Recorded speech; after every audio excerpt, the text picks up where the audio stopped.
me start with something simple. Something so ordinary you've probably never stopped to question it. You have a birth certificate, your parents have one, your grandparents most likely. And for most of us, that document feels as natural as breathing. Proof that you exist, proof that you matter, proof that the world acknowledges you were born. We carry it to the DMV, to the passport office, to the Social Security Administration. We treat it like a birthright. But here's the thing. For the vast majority of human history, thousands of years of civilization, empire, conquest, trade, and governance, nobody needed one. Not a single soul. And then, within the span of roughly 2 decades at the turn of the 20th century, nearly every industrialized nation on Earth decided that they did. All of them. Simultaneously. As if following instructions they didn't fully understand. That's where I had to start asking questions. Let's go back. Not to some primitive, chaotic world, but to a world that functioned remarkably well in many respects, without state-issued identity documents for individual citizens. Ancient Rome catalogued its citizens, but that was census data, household data, property data. The household mattered, the family unit mattered, not the individual body, not the individual breath, not the specific moment of emergence into the world as a time-stamped, numbered event. Medieval Europe relied on parish records, church records kept by clergy, tracking baptisms, marriages, deaths. But these weren't government instruments, they were ecclesiastical ones. The church knew you existed. The state largely trusted the church's accounting. And critically, you didn't carry them. You weren't required to produce them to function in society. This raises a simple but critical question. If enormous civilizations, the Roman Empire, the Byzantine Empire, the British Empire at its height, could manage millions of people without issuing each one a numbered identity document at birth, what changed? What exactly did the state suddenly need to know that it hadn't needed to know before? The deeper I went into this question, the more the standard answers started to feel incomplete. We're told it was about public health, tracking infant mortality, understanding disease patterns, improving maternal care, and yes, those things happened, those things are real, but they don't explain the scope of what was built. They don't explain the infrastructure that followed. They don't explain why a document created ostensibly for health statistics became the foundational credential of legal personhood in the modern world. That's where the official explanation begins to collapse. In the United States, the federal push for standardized birth registration began in earnest around 1902, when the Census Bureau established a birth registration area, a voluntary system where states that could demonstrate a 90% registration rate would be recognized as compliant. By 1915, 10 states and the District of Columbia were in the area. By 1933, just 31 years later, every single state in the Union had joined. 31 years. For the entire country to restructure how it accounted for every human being born within its borders. Now, consider what else was happening in those 31 years. The Federal Reserve was created in 1913. The federal income tax arose through the 16th Amendment, also 1913. Social Security would arrive in 1935, requiring, of course, a verifiable record of birth. The draft registration of World War I, 1917, required documentation of age and citizenship, and somewhere in the middle of all of this, the birth certificate quietly became the master key. The root document, the thing from which all other legal identity would grow. Not coincidence, not accident, not the natural evolution of a caring society. The pattern repeats with unsettling precision. And here's the strangest part. It wasn't just America. Britain's General Register Office, established in 1837, began mandatory civil registration of births. But it took until the early 20th century for enforcement mechanisms to give those records real legal teeth. France, Germany, Australia, Canada, all of them moving within the same compressed historical window toward the same system. Different nations, different governments, different languages, but the same architecture, as if they were all reading from the same blueprint. Here is where I need to introduce a concept that most people find either fascinating or deeply unsettling, depending on their disposition. In legal theory, there is a distinction, a critical, foundational distinction, between a person and a human being. Now, those words sound like synonyms. In ordinary language, they are. But in the architecture of law, they are not the same thing. A human being is a biological fact. You are born, you breathe, you exist. That's not a legal determination. That's simply what happens. A person, in the legal sense, is an entity recognized by the state as having rights, responsibilities, and, crucially, obligations. Corporations are legal persons. Municipalities are legal persons. The word comes from the Latin persona, the mask worn by actors in Roman theatre, the face presented to the public, the role played within the system. And what the birth certificate appears to do, what the deeper I looked, the more it seemed designed to do, is create that legal person. At the moment of registration, a record is generated, an entry in a ledger, a numbered document. And that document doesn't just describe you. In the eyes of the state, it may, in some functional sense, constitute you, at least the version of you the government is authorized to interact with. This raises a simple but critical question. Before 1902, before the registration systems, before the numbered certificates, what was the relationship between the individual and the state? And was it different in a meaningful way? Let me walk you through what a birth certificate actually makes possible, not what we're told it makes possible. A sense of identity, a connection to heritage, a record of our origins. No, what it structurally enables. It enables taxation, not just in the crude sense of the government knows you exist, but in the precise, administered sense of assigning you a taxpayer identification. In the United States, the Social Security number, NACI, issued at birth now practically from the hospital, flows directly from birth registration. That number is how the Internal Revenue Service knows to come looking for you. Not for your father's household, not for your family's property, for you, the individual unit. It enables conscription. When the American government needed to draft millions of men into the First World War and then again into the Second, it needed verifiable records of age. Birth certificates made that possible at scale.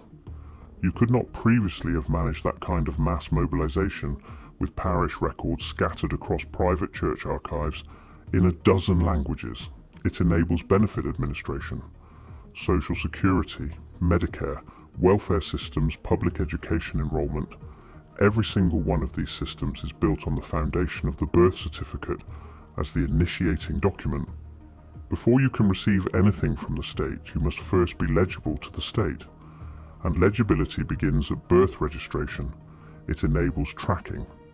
Not in some lurid surveillance state sense necessarily, though that question is worth sitting with, but in the simple administrative sense, where you are, who you are, what name you carry, what status you hold. Marriage records link to birth records. Death records close the loop. Property records in many jurisdictions tie back to identity documents that trace their route to birth registration. And that's where it becomes impossible to ignore. The birth certificate isn't a record of a life. It appears to be the opening entry in a ledger that will follow that life from its first breath to its last. Once you see it, you can't unsee it. There's one more thread I can't leave hanging. Because once you understand that the birth certificate creates a legal entity, a persona, a mask the state interacts with, a darker question surfaces. One that legal researchers have argued about in obscure journals for decades, mostly ignored, occasionally mocked. What if the document doesn't just represent you to the state? What if it securitizes you? Here's what I mean. When governments issue bonds, when they borrow against future productivity, future tax revenue, future economic output, they need collateral, something real, something that will, with reasonable certainty, generate value over time. And in the early 20th century, precisely when birth registration systems were being universalized, governments were also expanding their capacity to borrow, massively, backed by the projected economic productivity of their populations. The deeper I went into this, the more one question kept surfacing. Is the registered citizen, the legal person, the numbered entity, functioning in some structural sense as that collateral, not the human being, not the breathing, living person, but the legal fiction attached to them at birth? I can't prove that. I want to be clear. The evidence suggests the question is worth asking, not that the answer is settled, but consider the pattern. Registration, numbering, bonding, taxation, debt, all of it building decade by decade into an interlocking system where the state's financial architecture and its citizen registration architecture evolved in near-perfect parallel. Not separately, not independently, together. And here's the strangest part. When you try to find where that parallel is formally acknowledged, in policy documents, in legislative records, in the public discourse of the era, the silence was deafening. Here is what troubles me most, and I want you to sit with this because it's subtle.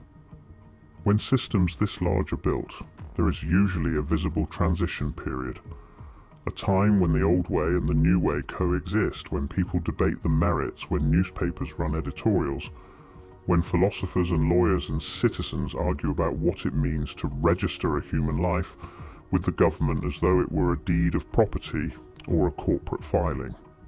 I went looking for that debate. I went looking for the philosophical reckoning, the public conversation about what it meant to hand the state the authority to record your child's existence as a numbered entry in a government ledger.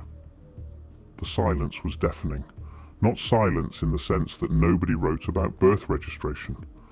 There were public health advocates and statisticians and census officials who wrote extensively about the practical benefits. But the deeper philosophical question, the one about what it means to convert a living human being into a state-recognized legal entity, that question appears largely to have gone unasked in the mainstream discourse of the era. Why?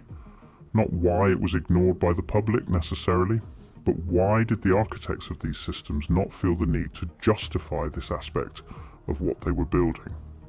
Why did the framing stay so relentlessly practical? Infant mortality, disease tracking, demographic data, when the infrastructure being constructed was so much larger than any of those justifications required. The evidence suggests something much larger was being assembled, something for which the public health rationale was, at minimum, only a partial explanation. I keep coming back to the coordination problem, because this is, in my view, the most intellectually difficult aspect of what we're looking at. Not the existence of birth certificates, not the legal theory of personhood, not even the expansion of the state's administrative reach into individual lives. All of those things have partial explanations. All of those things can be attributed, with some effort, to the natural development of industrial society and modern governance. But the simultaneity, that's the thing. Nation after nation. Different histories, different legal traditions, different languages, different governments, some monarchies, some republics, some in the middle of revolutionary upheaval, all arriving at essentially the same administrative architecture within the same compressed historical window. The pattern repeats with unsettling precision. And the architecture isn't just similar in broad strokes. The logic of it is identical. The individual as the unit of administration, the birth event as the initiating moment, the document as the legal anchor of identity, the number as the administrative handle. These aren't ideas that different societies would naturally invent independently and arrive at simultaneously. These are ideas that spread, that were shared. Through what channels, under whose guidance, driven by whose vision of how a modern society should account for its human beings? Those questions don't have clean answers, and I'm not going to pretend they do. But I'll tell you what the official explanation doesn't account for. The official explanation, public health, infant mortality, the progressive era's faith in data and science, doesn't account for why the same solution appeared everywhere at once. It doesn't account for the speed. It doesn't account for the subsequent expansion of the system far beyond any public health justification. And it doesn't account for the absence of any serious sustained pushback against what was, in retrospect, a profound restructuring of the relationship between the individual and the state. Before I close, I want to ask a different kind of question. Not about what was built, but about what was replaced. In the world before registration, before the numbered document, before the legal person, before the administrative ledger, how did people understand their relationship to the community, to the land, to the broader social fabric? The parish records, the household censuses, the clan structures, the community-level forms of recognition and accountability, these weren't perfect. They were often exclusionary, often unjust, often manipulated by local powers. I'm not romanticizing them, but they operated on a different principle. They were, at their root, communal instruments. The community knew you existed. The church community, the village community, the extended family. Your presence in the world was acknowledged through relationship, through belonging, not through registration. What the birth certificate replaced, or at minimum dramatically restructured, was that relational form of recognition. It substituted a state relationship for a communal relationship. You are real now, not because your community knows you, but because the government has recorded you. That's a profound shift, and it happened so quickly, so smoothly, that most people alive today have no memory of any other way of being recognized. Is that loss? Is that progress? Is it both? I don't know. And I think that uncertainty is important. Here is where I have to leave you. Not because the story ends here, it doesn't. It extends forward into social security, numbers issued at birth, into the digital identity systems being assembled right now, into the question of what it means when the foundational document of your legal existence is held ultimately not by you, but by the state that issued it. But I leave you here because the most important questions are the ones that remain open. Why, in the span of 30 years, did every industrialized nation build the same system? Who decided that the individual human being, not the household, not the community, not the family, should be the fundamental unit of state administration? What was the world like? What was the experience of selfhood like before your existence was a numbered entry in a government archive? And what does it mean? What does it really mean that none of us were asked whether we wanted to be registered? You were enrolled in this system before you could speak, before you could think, before you could consent or object or even understand the question. And the document that proves your legal existence, the one you need to get a driver's license, a passport, a social security card, a bank account, a job, a mortgage, a life as the state recognizes it. That document was not created for you. It was created about you. There's a difference. And the deeper I went, the more I became convinced that difference matters, that it has always mattered, that someone somewhere understood exactly what they were building, and that the rest of us were never meant to notice.